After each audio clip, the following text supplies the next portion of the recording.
आप देख रहे हैं सामनाला न्यूज। मैं हूं मानव सिंह। देखेंगे आज की खास खबर। रामपुर सरपंच द्वारा किए गए कार्यों से ग्रामीणों में दिख रहा उत्साह। जैसा कि छतरपुर जिले की अधिकतर पंचायतों के ग्रामीणों को अपनी पंचायतों से शिकायतें ही रहती है। कहीं सरपंच और सचिव के द्वारा भ्रष्टाचार की शिकायतें, तो कहीं पर ग्रामीणों को प्रशासनिक योजनाओं का लाभ नहीं दिलवाने को लेकर शिकायतें।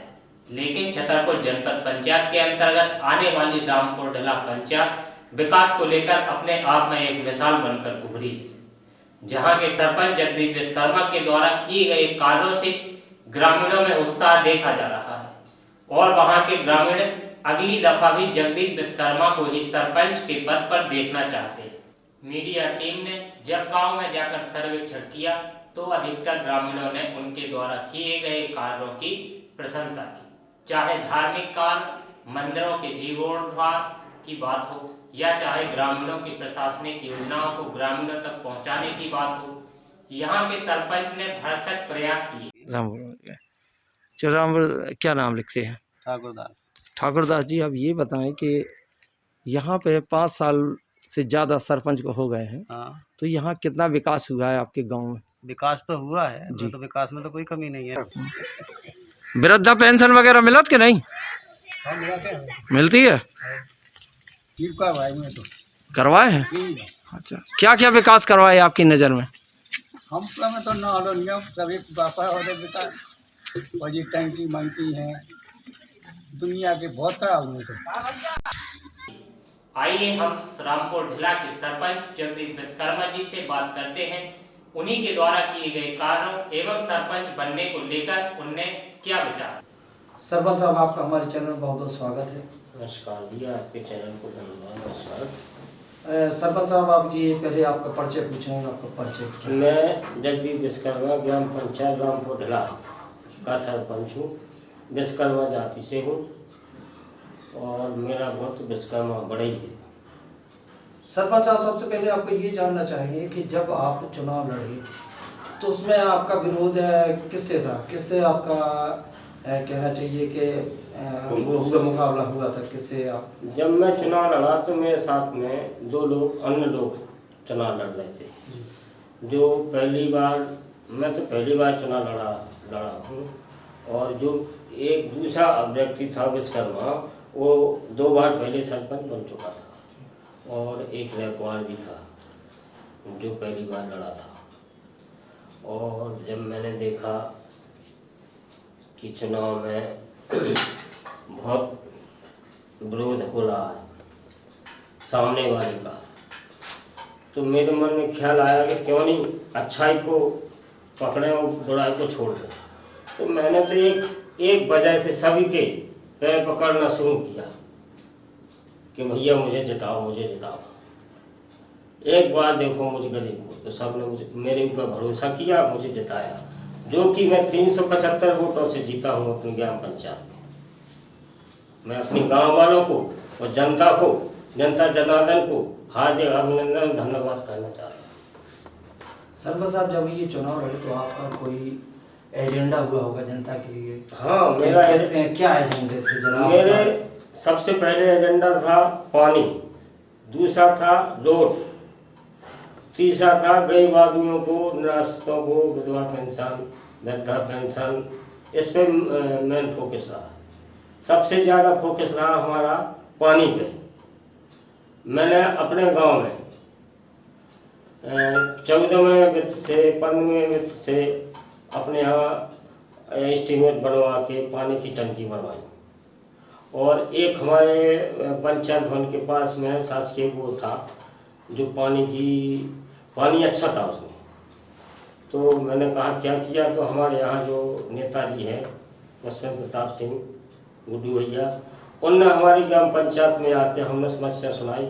उनने हमारी पंचायत की समस्या सुन के अपने स्वेच्छानुसार अपनी जेब की राशि से मुझे 1.5 लाख रुपए का सटाका दिया, जो मैंने अपनी ग्राम पंचायत से लगभग हमारे गांव की लंबाई कम से कम 700 मीटर के लगभग होगी।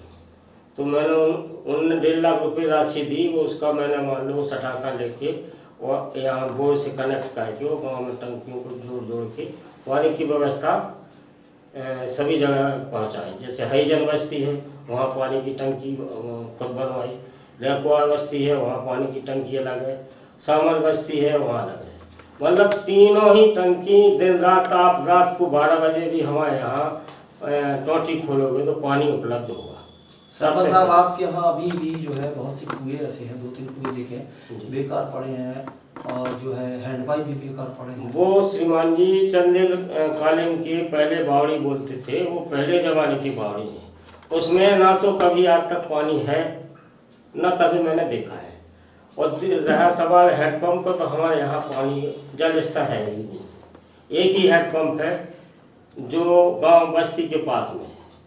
वही मान लो कि जैसे पीने के लिए जैसे पानी आनी या टंकी वंकी या कभी लाइन खराब हो गई तो वही एडजस्टमेंट। सरकार से आपको शासन के 5 साल थे, आपको 7 साल मिले हैं, जी। तो 7 साल में आपने जो है कितना विकास किया है?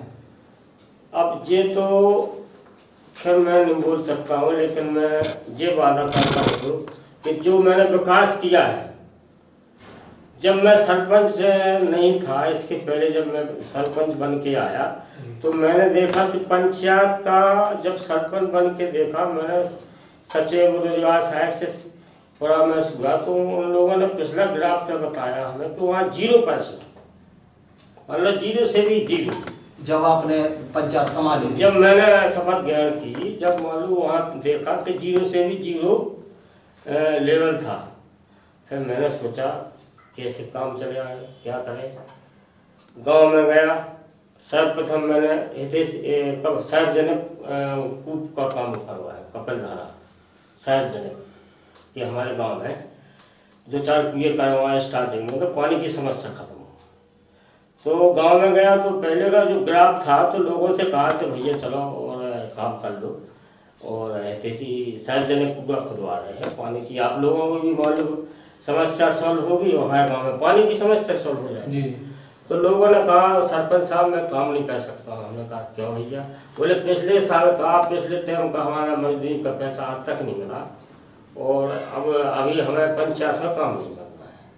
तब मैंने किसी भी तरह से उनको समझा दे के हाथ पाँव जोड़ के उनको समझाया कि भैया चलो कर लो, एक बार तो देख लो। मैंने कहा ये सभी 5 उंगलियाँ एक सी थोड़ी होती हैं। तो कितनी कुटीर आपने कितनी पास करवाई है? कुटी मैंने करवाई है अपने यहाँ आज तक 70-80। बहुत से लोग जो है आप पे आरोप लगा रहे हैं कि सरपंच साहब ने 5,000 देखो रुपए क्या है लिए श्रीमान, और जो है कुटीर नहीं हमारी पास करी। आरोप से असहाय के राजनीति में लगते हैं, कुछ विरोधी लोग होते हैं। और गांव में अक्सर ये है कि 2011 की जो लिस्ट है, सर्विस लिस्ट है, उसके अनुसार से क्रम अनुसार शासन मालूम क्रम अनुसार से ही आवास सैंक्शन करवाई। अब जिनके नाम ही नहीं है वो कहते हैं हमें आवास दो, हम कहाँ से देंगे? हमने जो किया अभी नई सर्वे करवाई है, हर घर जाकर उनको मान लो सर्वे। अच्छा सरपंच साहब, आपके यहाँ एक बहुत बड़ा तालाब है जी, और रेकवार समाज भी ज्यादा है, लेकिन उसका लाभ नहीं मिल रहा, क्या वजह है कुछ बताएं? लोगों ने इस बात को कहा। श्रीमान जी, मैं इस तालाब के बारे जो तालाब है उसका नाम है गोरा ताल। और गोरा ताल में हमारे यहाँ के आसपास से लगभग 13 गांव है। जैसे रामपुर पंचायत हो गई, गोरा पंचायत में भी आता है, खड़का पंचायत में भी आता है, महिलवाड़ी पंचायत में भी आता है। ये रेकवार समाज की बहुत बड़ी समिति है। और जो पिछले साल से वो वहाँ मान लो कि गोरा ताल का कोई रेकवार, नाम नहीं मुझे याद आ रहा है, वहाँ उसका अध्यक्ष था, जो पिछले साल उसकी समिति भंग हो गई। और पिछले साल समिति भंग हो जाने के कारण उनको कोई लाभ नहीं मिला रेकवार समाज को।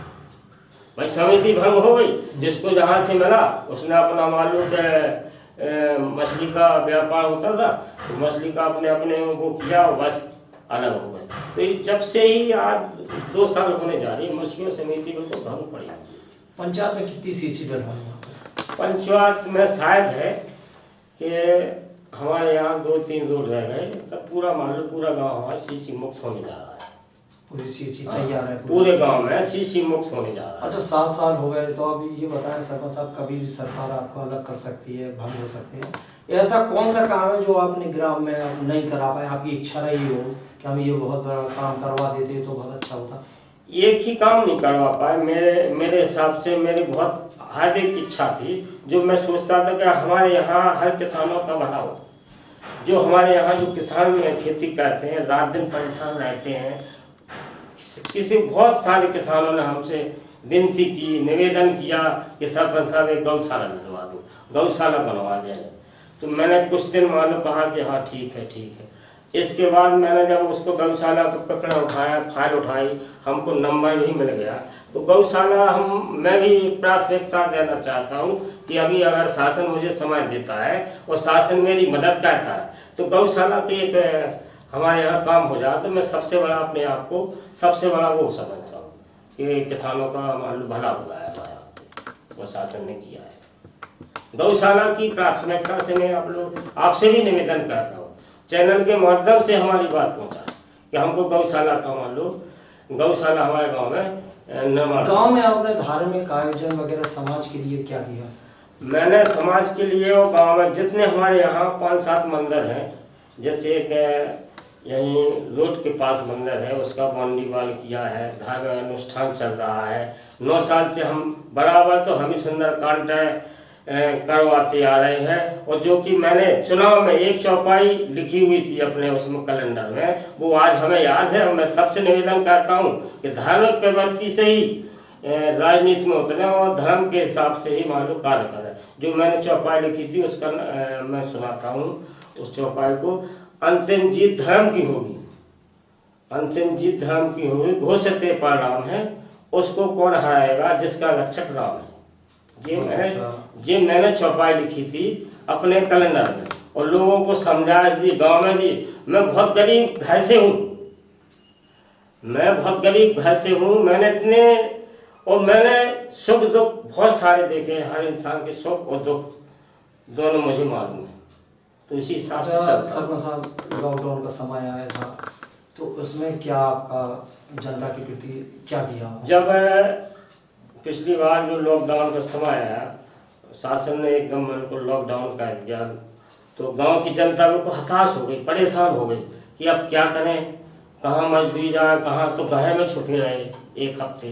तो शासन ने आदेश दिए कि सरपंच भाई उठो और मान लो नरेगा का काम करो। तो हम उठे और हमने नरेगा काम लगाया। तो लगभग हमारे उस टाइम पे 150 से लेकर 200 आदमी काम कर रहे थे। पिछली बार जो लॉकडाउन लगा था, मैंने बहुत अच्छे वालों के अपने यहाँ कन्हैया खुदवाई, चेक डैम बनवाए।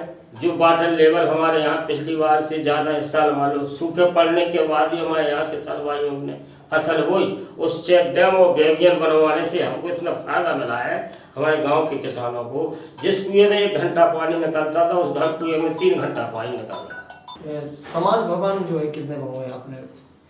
हमने अपने गांव में समाज भवन 3 समाज भवन बनवाए हैं।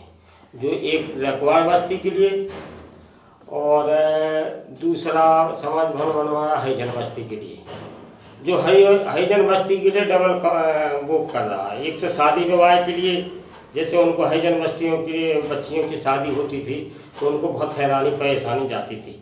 जो वहीं समाज भवन उनकी बस्ती में बनवा दिया, तो वहाँ शादी विवाह कुछ भी होता है, फंक्शन कार्यक्रम, तो वो लोग सभी लोग हरिजन बस्ती वाले खुश है। और दूसरा रैकवाड़ बस्ती में, रैकवाड़ बस्ती वालों के लिए जैसे मछुआ समिति वाले इकट्ठे होकर बैठते हैं, वहाँ पूरा मान लो अपना प्लानिंग के साथ मान लो बैठक करते हैं। तो रैकवाड़ समाज में भी ये समुदाय भवन है, हरिजन बस्ती में भी समुदाय